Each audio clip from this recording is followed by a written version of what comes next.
नमस्कार दोस्तों, मैं हूं ब्रजेश श्रीवास्तव और आप देख रहे हैं हमारा खास शो टॉक विद ब्रजेश। आज राष्ट्रीय हिंदी दिवस है। राष्ट्रीय हिंदी दिवस यानी हिंदुस्तान की वो राजभाषा जो आज पूरी दुनिया में अपना डंका बजा रही है। अगर हम हिंदी की बात करें तो हिंदी आज दुनिया की तीसरी सबसे तेजी से बढ़ने वाली या तेजी से पॉपुलर होने वाली भाषा बन चुकी है। यानी अंग्रेजी और मंदारिन, अगर इन दो भाषाओं को छोड़ दिया जाए तो दुनिया में सबसे ज्यादा बोली जाने वाली भाषा हिंदी है। हिंदी के लिए कहते हैं कि अकेले हिंदुस्तान के आधे से ज्यादा हिस्से में लगभग 50 करोड़ से ऊपर की आबादी ऐसी है जो हिंदी बोलती है। और केवल हिंदी ही नहीं, केवल हिंदुस्तान में ही नहीं हिंदी बोली जाती, बल्कि पूरी दुनिया में हिंदी बोली जाती। क्योंकि जो हिंदी भाषी लोग जो दुनिया के अलग अलग कोनों में जाकर के बस गए, उन्होंने हिंदी को अभी भी वहां जीवित रखा है।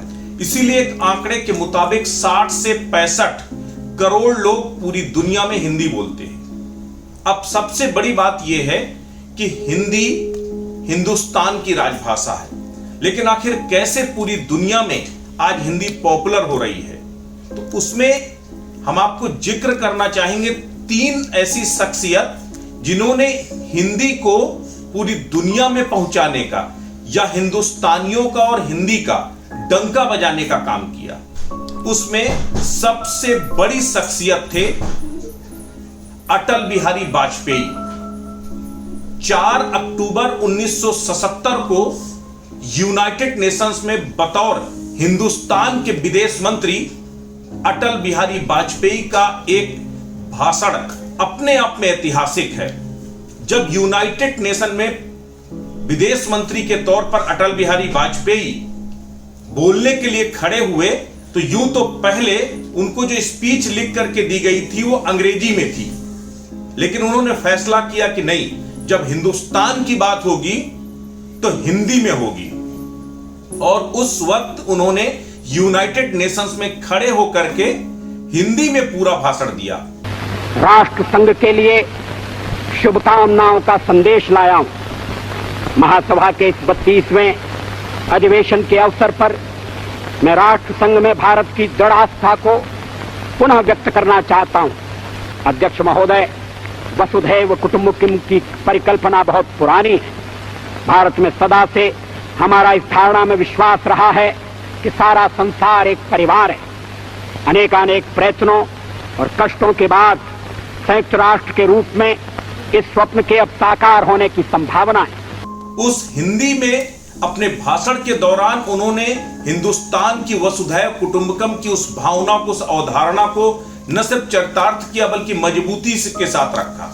इतना ही नहीं, यूनाइटेड नेशंस के उस मंच से खड़े होकर अटल बिहारी वाजपेयी ने रंग भेद से लेकर के जो है दुनिया में जो पाश्चात्य सभ्यता हावी हो रही है, इन तमाम मुद्दों को मुखरता के साथ रखा।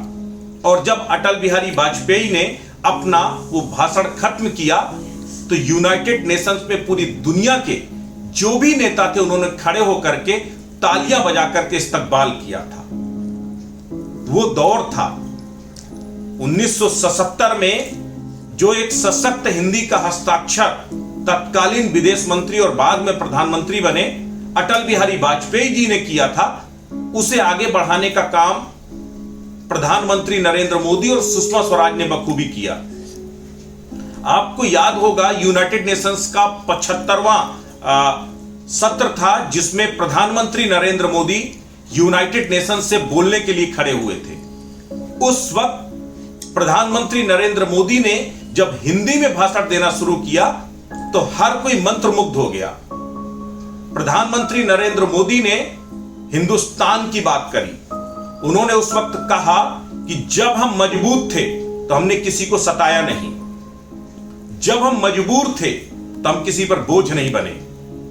उन्होंने संयुक्त राष्ट्र में भारत की सुरक्षा परिषद में स्थायी सदस्यता की मांग को उस वक्त पुरजोर तरीके से उठाया था, और वो भी मौका था जब पूरी दुनिया में हिंदुस्तान का डंका बजा था, हिंदी का डंका बजा था।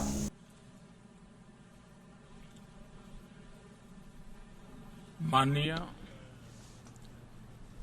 आधुनिक महानायक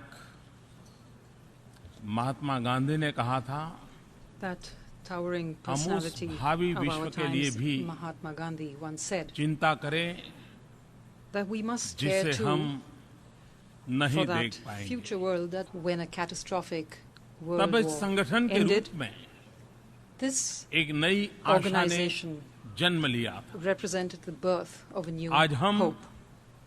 फिर मानवता की नई Today दिशा we तय have करने gathered के here लिए once again यहाँ एकत्र to हुए chart हैं। a new course for मैं humanity. इस महत्वपूर्ण शिखर सम्मेलन के आयोजन के I लिए would like to महासचिव महोदय commend को the Secretary हृदय से General बधाई देता हूँ। for organizing और शायद 2016 का वो दिन आप कोई नहीं भूल सकते जब तत्कालीन विदेश मंत्री सुषमा स्वराज यूनाइटेड नेशंस में खड़ी हुई थी और उन्होंने हिंदी में भाषण देते हुए पाकिस्तान को उसकी हैसियत बताई थी। यूनाइटेड नेशंस के मंच पर खड़े होकर के सुषमा स्वराज ने कहा था कि जब सीमाओं में जनाजे उठ रहे हो तो बातचीत की आवाज उठना बेमानी है, बातचीत नहीं हो सकती। एक तरफ आतंकवाद को आप प्रश्रय देंगे, दूसरी तरफ बात करने की कोशिश करेंगे, ये संभव नहीं है। पाकिस्तान को आतंक प्रश्रय देश घोषित किया था यूनाइटेड नेशन से सुषमा स्वराज ने। to be defeated.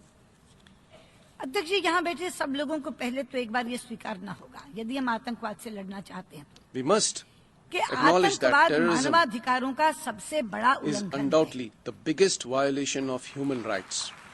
सबसे पहले हम इसे स्वीकारें। This is the first thing we should accept this. मानवाधिकारों का सबसे बड़ा उल्लंघन है, क्योंकि वो Terrorism is निर्दोष undoubtedly लोगों the को biggest निशाना violation बनाता of है, human rights. बेगुनाहों को मारता है, targets the वो innocent किसी व्यक्ति या and देश का kills नहीं बल्कि indiscriminately. मानवता का अपराधी है। Generations will forever यदि hold कोई us to देश account.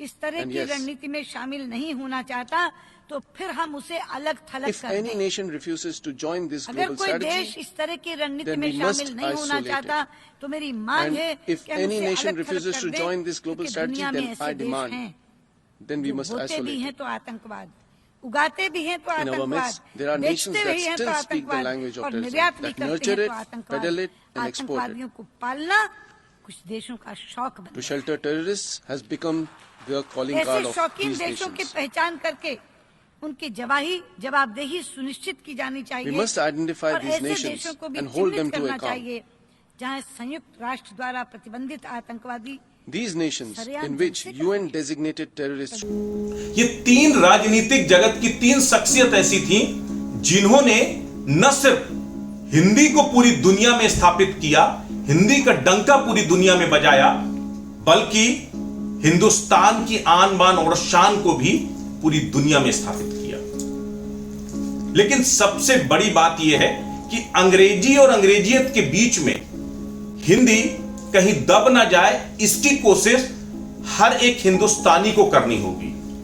हिंदी केवल एक भाषा नहीं है, हिंदी एक विचारधारा है, हिंदुस्तान की प्राण आत्मा है और इसीलिए उसको राजभाषा के तौर पर स्वीकार किया गया। यूं तो देखा जाए विश्व हिंदी दिवस अलग मनाया जाता है, राष्ट्रीय हिंदी दिवस अलग मनाया जाता है, लेकिन दोनों का उद्देश्य सिर्फ यही है। आपको याद होगा 14 सितंबर 1949 को बतौर राजभाषा हिंदी को स्वीकार किया गया था। पंडित जवाहरलाल नेहरू ने बतौर प्रधानमंत्री संसद से इसका ऐलान किया था कि हिंदी अब राजभाषा होगी। उसके 4 साल बाद यानी कि 14 सितंबर 1953 को हिंदी विश्व हिंदी राष्ट्रीय हिंदी दिवस के तौर पर मनाने का क्रम शुरू हुआ। उसके पीछे का उद्देश्य सिर्फ इतना था कि जन जन तक हिंदी को पहुंचाया जाए, जन जन तक हिंदी की भाषा का प्रचार प्रसार किया जाए। और आज हिंदी दुनिया में तीसरी सबसे ज्यादा बोली जाने वाली भाषा है। ना जाने कितने साहित्य हिंदी में रचे गए, देवनागरी लिपि से हिंदी बदली। कहते हैं पहले फारसी में सबसे पहले हिंदी का जो जिक्र आया, वो इतिहासकार मानते हैं कि फारसी में सबसे पहले जिक्र आया, क्योंकि जो फारसी में हिंदी को सिंधु घाटी, सिंधु नदी का क्षेत्र कहा जाता था, जिसे हिंदू कहा गया, हिंदी कहा गया, जिसे जिस क्षेत्र को हिंदू कहा गया, जहां सिंधु नदी का जो क्षेत्र था उस क्षेत्र को हिंदी कहा गया, और वहां पर जो भाषा बोली जाती थी उसे हिंदू कह करके या हिंदी कह करके परिभाषित किया गया। तो तब से हिंदी भाषा के तौर पर आई, लेकिन राजभाषा के तौर पर 1949 में इस देश में इसे स्वीकार किया गया। आज जहां एक तरफ लोग इंग्लिश मीडियम स्कूलों में पढ़ाना, इंग्लिश बोलना फैशन समझते हैं, वहीं आज हिंदुस्तान में एक अलग विचारधारा चल पड़ी है, जो एक कहती है कि अगर हम हिंदुस्तानी हैं तो दुनिया के किसी भी मुल्क में जाएं, हम हिंदी बोलेंगे और आपको भी हिंदी सिखाएंगे। तो आज राष्ट्रीय हिंदी दिवस के मौके पर हम सबको एक संकल्प लेना होगा कि आइए हम सब मिलकर हिंदी को सशक्त बनाएं, हिंदी को मजबूत बनाएं और हिंदी को इतना प्रचारित करें कि एक वक्त में पूरी दुनिया की सबसे प्रमुख भाषा या अंतरराष्ट्रीय भाषा हिंदी बन जाए। क्योंकि अगर अंग्रेजों ने दुनिया के आधे से ज्यादा मुल्क पर राज किया और अपनी अंग्रेजी भाषा को हर जगह थोपा, लेकिन यह हिंदुस्तान की संस्कृति नहीं है। हिंदुस्तान की संस्कृति है, हिंदुस्तान वसुधैव कुटुंबकम पर विश्वास करता है।